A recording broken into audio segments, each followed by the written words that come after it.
કહ્યું આજ નહીં આવું, આજ નહીં આવું. તો કે ના, કૃષ્ણ કે બસ તો તમે અહીં ઘરે રહો, અમે આવીએ એમ કહી અને ગયા છે કાલી રદ તરફ. અને યમુનાજીના કિનારે આવ્યા. કૃષ્ણએ કહ્યું કે આજે આપણે બધા ગેડી દડે રમીએ. ગેડી દડે રમવા માટે ઉપરથી ફાળિયું કાઢ્યું, એનો દોરી બાંધી દડો તૈયાર કર્યો. લાકડીઓ તો હાથમાં હોય જ. અને એમાં નિયમ રાખ્યો કે જેનાથી દડો યમુનાજીના ધરામાં પડે એને દડો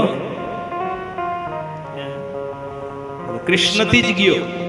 કૃષ્ણ કે ભાઈ લ્યો, આ તો મારાથી જ દડો ગયો, હવે મારે જ જવું પડશે. ગોવાળિયાઓ કે ન જવાય. કેમ? તો કે અંદર સર્પ છે, કાલી નાગ રહે છે. કૃષ્ણ કે હું કોણ? તો કે તું આપણા ચૌર્ય વિદ્યા મંડળનો પ્રમુખ. પ્રમુખ મંડળના નિયમનો ભંગ કરે તો હાલે? તો કે ના હાલે. તો કે આપણે જ નિયમ રાખ્યો છે, આપણે જ જવું પડશે. એમ કહી ભગવાન કદમના વૃક્ષો પર ચડ્યા. ધુસકો લગાવી કાલીનાગ મોટા મોટા લોડ ઉછળવા લાગ્યા. કાલીનાગને ભરડો લઈ કૃષ્ણ બેઠા. આ બાજુ યશોદામાને અપશુકન થવા લાગ્યા. યશોદામાં ગોવાળિયાઓ ને ગોતતા ગોતતા ગાયોના પગલે પગલે વનમાં આવવા લાગ્યા. યશોદામાને ખબર પડી ગઈ કંઈક થવાનું છે. ગોવાળિયાઓ પાસે પહોંચ્યા. કહ્યું કે શું થયું? ગોવાળિયાઓ કે માં, અમે ના પાડી હતી છતાંય કૃષ્ણ યમુનાજીના ધરામાં ગયા. યશોદામાં પડવાની તૈયારી કરે ત્યાં ગોપીઓ એને પકડી રાખ્યા. કૃષ્ણ કે હવે ઓડિયન્સ જમા થઈ ગયું, હવે લીલા કરો. એટલે ભગવાને એવી લીલા કરી પોતાના શરીરને ફૂલાવ્યું. બંધન ના રહ્યું.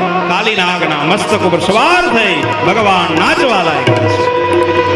અને એવો નાચ કરવા લાગ્યા કે કાલીનાગના મુખમાંથી લોહી નીકળવા લાગ્યું.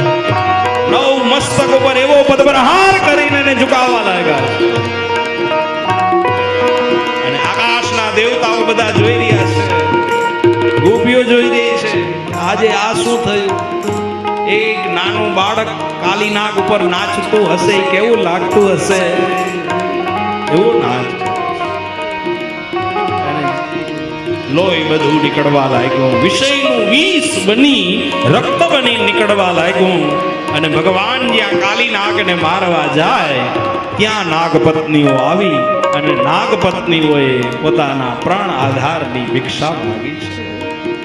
ન્યાયો હિ દંડ કૃતકિલ વિશેષમે સ્તવાય અવતાર ખલ નિગ્રહાય રિપો સુતાના મપિતુલ્ય દ્રષ્ટે દ્રત્સેદમમં ફલમેવાનુશંસન ન્યાયો હિ દંડ કૃતકિલ વિશેષમે.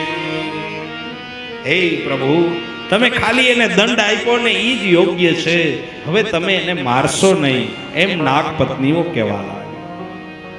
ત્યારે ભગવાને કહ્યું કે હું મારીશ નહીં, પણ તમારે આ ધરો છોડીને જતું રહેવું પડશે.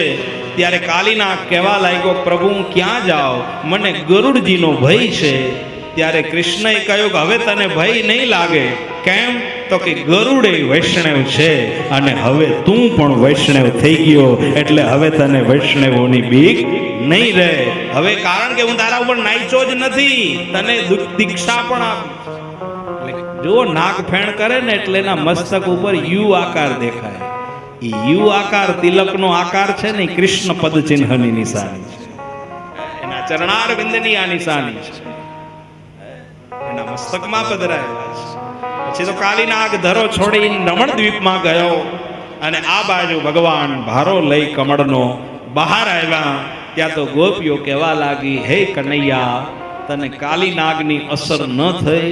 કૃષ્ણ કે ના, મને ના થાય. તને કેમ ના થાય? તો કે કાલીનાગ પાસે ઝેર હતું તો મારી પાસે ઝેર હતું. તારી પાસે ક્યાંથી આવ્યું? તો કે થોડું પૂતના માસી નહોતું પીધું, ઈ કામ લાગ્યું અત્યારે. એમ કહીને કૃષ્ણ બધાને સમજાવે. પછી તો ત્યાં જ રાતવાસો કર્યો વનમાં.